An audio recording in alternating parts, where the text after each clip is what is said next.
Bienvenidos a esta casa para todos los amantes de la historia. Cataluña y Aragón forman una entidad política muy importante a partir de 1137, cuando el conde de Barcelona, Ramón Berenguer IV, que es joven, ya gobierna y tiene autoridad en Cataluña. Se promete con Peronella, hija del rey de Aragón. Pero ¿cuáles fueron las razones que motivaron esta confederación entre dichos territorios? ¿Cómo fue la relación entre ellos? ¿Cuál era el poder de cada uno de los territorios? Empecemos. Lérida, en agosto de 1150, se celebraba el matrimonio entre Ramón Berenguer IV, de 36 años y conde de Barcelona, y Petronila, de 14 años y heredera del reino de Aragón. Desde que en 1136, año de nacimiento de Petronila, se habían iniciado las conversaciones que conducirían a la unión dinástica. El rey Ramiro de Aragón había hecho una gradual y reveladora cesión de poder a favor de su futuro yerno, hasta convertirlo en rey efectivo mucho antes de los esponsales. En aquellos pactos, incluso, se preveía que si Petronila moría antes de parir a un heredero, Ramón Berenguer, a pesar de no tener ninguna relación de parentesco con Ramiro, se convertiría en el nuevo rey de Aragón. Peronella pertenecía a la casa de los Jiménez, representada por una cruz roja y 4 cabezas de sarracenos.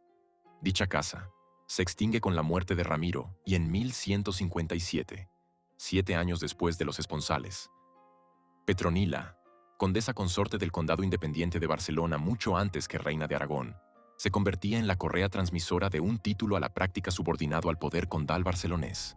En este punto es importante aclarar el origen de la estirpe real aragonesa, sobre todo en cómo se convierten reyes, porque eso nos explica el dibujo de aquel juego de equilibrios y nos explica el curiosísimo resultado de aquellas negociaciones. Ramiro no era tan solo el rey impuesto por las oligarquías aragonesas contra la voluntad testamentaria de su difunto hermano, que había legado el reino a las órdenes religiosas. Era también, en aquel momento, el último y desesperado testimonio de una estirpe de reyes de fabricación casera, claramente contrapuesta a los vellónidas que se presentaban como una rama menor de la extinta, sin embargo, todavía prestigiosa, estirpe imperial carolingia. Durante el siglo X, los sucesores de Wilfred reafirmaron su poder ayudándose de la nobleza y la iglesia. En este periodo previo a la unión dinástica, la Casa de Barcelona, igual que las otras facciones cristianas en Hispania, se dedicó a defender sus territorios contra los sarracenos, y cuando estos se debilitaron, dichos cristianos pasaron a la ofensiva extorsionándolos y guerreando contra ellos para conseguir riquezas. Aunque Borrell II no renovó el pacto de vasallaje a los reyes francos, de facto los condados catalanes seguirán siendo legalmente francos hasta el Tratado de Corbeil en 1258, entre el rey Luis IX de Francia y Jaime I de Aragón, donde se pone fin al derecho de los reyes franceses sobre Cataluña. Jaime, por su parte, renuncia a los derechos que ostentaba la Casa de Barcelona sobre territorios en Occitania. La primera mención que se conserva de Cataluña y los catalanes se encuentra en el Liber Maiolicinus, una crónica pisana que narra la cruzada pisano-catalana de los años 1113 a 1114 contra Mallorca e Ibiza, como castigo por los ataques sarracenos que asolaban el Mediterráneo occidental.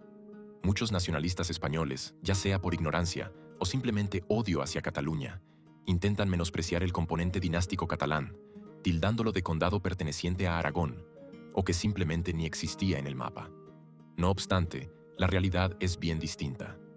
En efecto, la dinastía de Aragón después de morir el rey Ramiro II es la de Barcelona de la misma manera que su escudo de armas, y en multitud de documentación se aprecia que es el reino de Aragón el que se ajusta al condado de Barcelona. En otras palabras, nace una segunda dinastía de Aragón que es la Casa de Barcelona, la cual perdura hasta los Trastamara castellanos en 1412. En estos escritos vemos lo expuesto anteriormente. Por ejemplo, el rey conocido en la historiografía aragonesa como Pedro IV, en realidad es Pedro III porque en Cataluña solo hubieron 3 reyes con ese nombre, y el mismo rey firmaba como Pedro III. Una vez aclarado este apartado, veamos por qué se unieron ambos territorios. En primer lugar, como hemos dicho, los nobles aragoneses no querían perder sus territorios que iban a ser donados en herencia a las órdenes militares.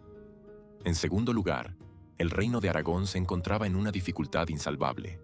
Zaragoza estaba ocupada por los castellanos y Jaca por los navarros, y la familia real aragonesa estaba refugiada en casa de Ramón Berenguer, conde de Barcelona, Cerdaña, de Besalú, Ripoll, de Berga, de Gerona, de Conflent y de Osona.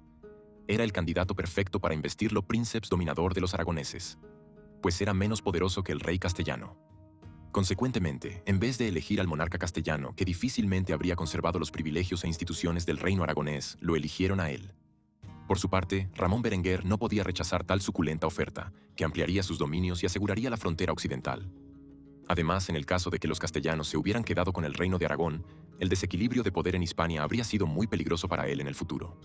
El conde de Barcelona, con una intensa tarea militar y diplomática, salvó la existencia del reino aragonés, el cual difícilmente habría sobrevivido durante otro siglo. Paralelamente pactó con las órdenes militares, beneficiarias del testamento inicial, cediéndoles posesiones en Jaca, Huesca, Barbastro, Zaragoza, Calatayud y Daroca.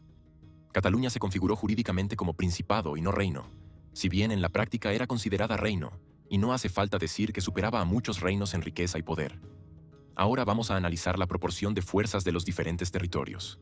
Solo nos basaremos en las crónicas de los reyes y los cronistas oficiales de la Corona de Aragón, para evitar caer en las contemporáneas ópticas nacionalistas distorsionadas de ambos bandos.